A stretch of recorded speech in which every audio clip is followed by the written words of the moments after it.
Another scorcher today. Our dangerous heat wave is peaking some records. How we doing for time? 3:05. I mean, let's see. I mean, I have the story. I mean, like the stories. I mean, it's more or less like written in the head. Yeah, well, folks say that wildfires are just part of life out here. However, a little bit further west, folks are worried they might get one like this one that happened over the weekend. For turning a package at 2:45 that made air at 5 o'clock, I think it was fine. I mean, in a perfect world, we could get SDG&E to come out here, but sometimes for GA stories, you just have to like make do, and so.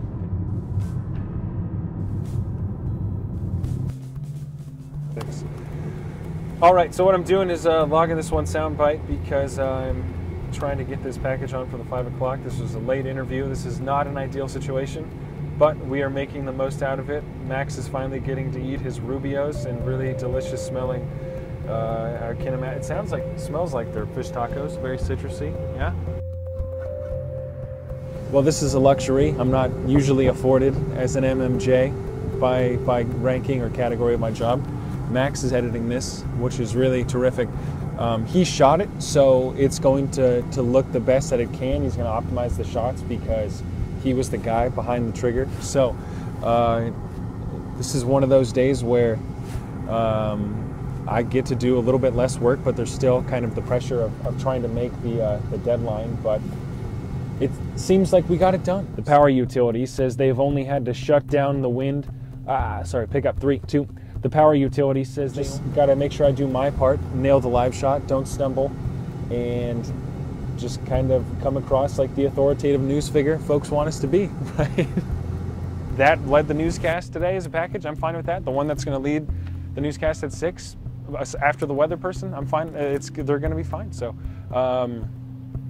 I guess this would be one of those days where you wish you had like an intern with you so they could see like, oh, okay, so like there really is like a tight turn, but again, 2.5 hours is kind of that's a lot of time. So, is there a particularly burnt part that appeals to you as a photographer?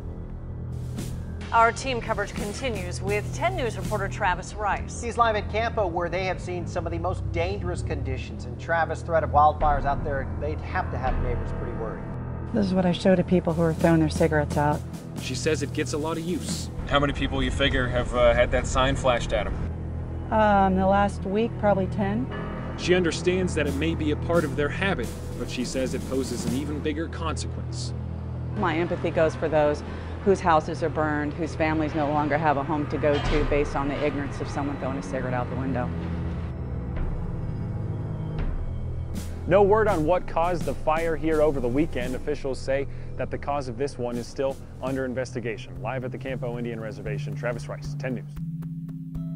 I would say between how Max cut it and how I wrote it, I don't think we wasted people's time. I think it's a slick story that stands up, and at the end of the day, it's our, what is this? It's today Monday, right?